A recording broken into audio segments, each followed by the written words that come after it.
Hello, good morning. कसे आहात सगळे? मजेत ना? मजेतच असायला हवं. मी अंशमी तुमचं स्वागत करते माझ्या या यूट्यूब चॅनलवरती. तर आज आपण बघणार आहोत माझी फेवरेट अशी भन्नाट अशी रेसिपी. तर आज आपण बघणार आहोत चुलीवरचा पावटा भात.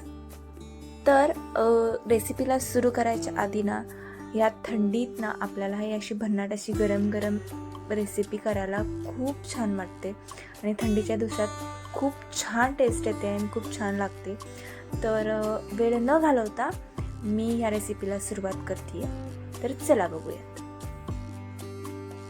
तर पावटा भात करताना ना मी पावट्याची आमटीसुद्धा त्याच्याचबरोबर केली होती.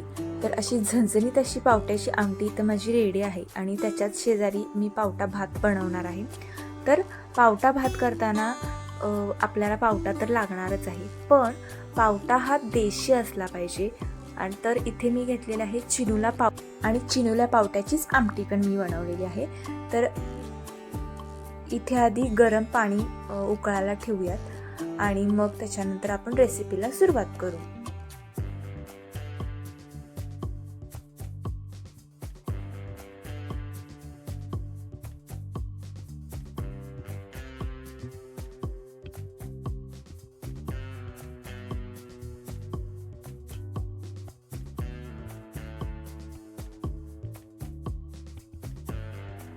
तर इथे मी चुलीवरती ठेवलेलं आहे भांडं आणि त्याच्यामध्ये टाकलेलं आहे तेल. तर तुम्ही कोणतंही तेल यूज करू शकताय. इथे मी नॉर्मल तेल जे आहे ते वापरलेलं आहे. तर त्याच्यामध्ये आपण टाकणार आहोत जिरे मोहरीची फोडणी. तर तेल तापलेलं आहे, त्याच्यामध्ये टाकणार आहे आधी मी जिरे आणि मग त्याच्यानंतर मोहरी.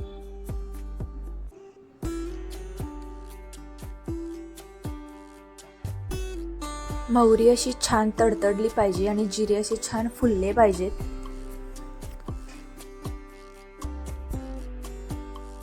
त्यामुळे भाताला एक छान असा सुगंध आणि टेस्ट पण येते. तर त्याच्यानंतर आपण टाकणार आहोत कापलेला कांदा. तर तो कांदा आपण बारीक सुद्धा कापू शकताय किंवा उभा सुद्धा कापू शकताय. तर इथे मी उभा कांदा चिरलेला आहे. आधी मी ते कांदा त्याच्यामध्ये घालून घेणार आहे आणि छान असा खरपूस कांदा आपण आधी भाजून घ्यायचा आहे त्याच्यामधून.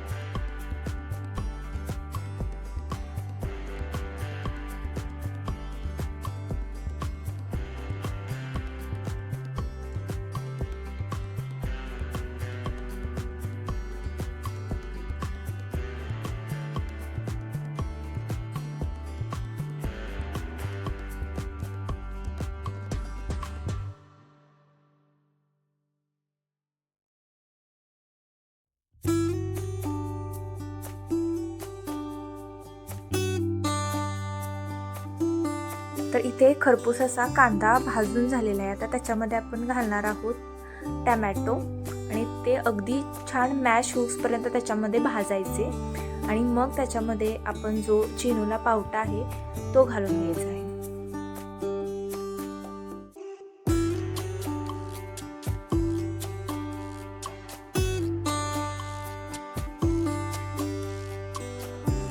आता इथे छान असे स्वच्छ निवडलेले चिनुला पावटा आहे माझ्याकडे. तो स्वच्छ धुवून घेतलेला आहे आणि आता त्याच्यामध्ये आपण घालून घ्यायचं आहे आणि अगदी चटचटूसपर्यंत भाजून घ्यायचं आहे त्याच्यामध्ये.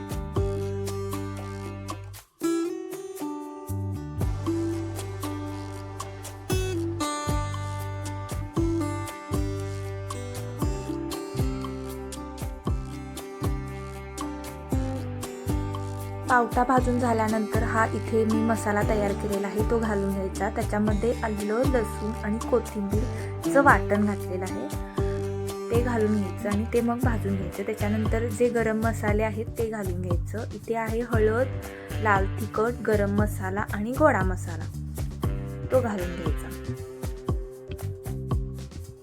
तिखट तुमच्या चवीनुसार वापरलं तर चालेल. इथे मला तिखट थोडंसंच हवं होतं कारण आपण इथे आमटी केलेली आहे पावट्याची, त्याच्यामुळे तिखट मी थोडंसं कमी टाकते. आता या पावट्यामध्ये आपण जे उकळलेलं गरम पाणी आहे ते घालून घ्यायचं आणि छान असा पावटा शिजून घ्यायचा। तर ऑलमोस्ट पावटा इथे शिजत आलेला आहे। त्याच्यानंतर आपण ह्याच्यामध्ये घालायचं आहे तांदूळ। आता हे तांदूळ मी बिर्याणीचं तांदूळ वापरत आहे, तुम्ही नॉर्मल सुद्धा तांदूळ वापरू शकताय। तांदूळ घातल्या लगेचच त्याला परतायचं आणि छान असं भाजून घ्यायचं एक 5 ते 10 मिनिटं आणि मग त्याच्यामध्ये जे उकळलेलं गरम पाणी आहे ते घालून घ्यायचं।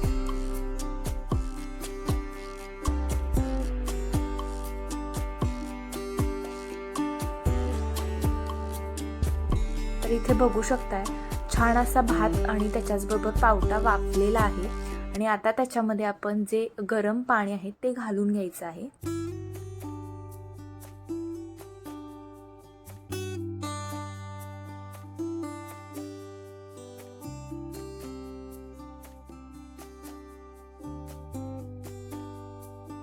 त्याच्यामध्ये गरम पाणी घातल्यावरती आपण आता ह्याच्यामध्ये टाकणार आहोत चवीनुसार मीठ।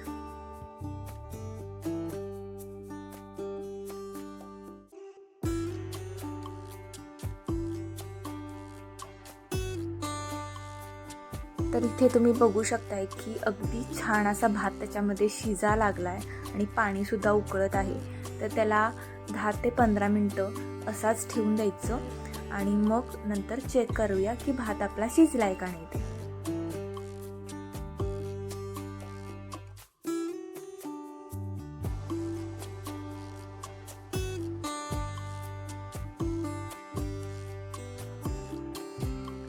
तर तुम्ही बघू शकताय की ऑलमोस्ट भात आपला होत आलेला आहे, झालेला आहे। आता त्याची टेस्ट घेऊन बघूया। चुलीवरती अगदी 10 ते 15 मिनिटांमध्ये होती ही रेसिपी आणि खूप छान होते आणि पटकन शिजते। कशी वाटली रेसिपी नक्की मला कमेंटमध्ये सांगा आणि ट्राय करायलाही विसरू नका। भेटू नेक्स्ट व्हिडिओमध्ये नेक्स्ट रेसिपी घेऊन। बाय।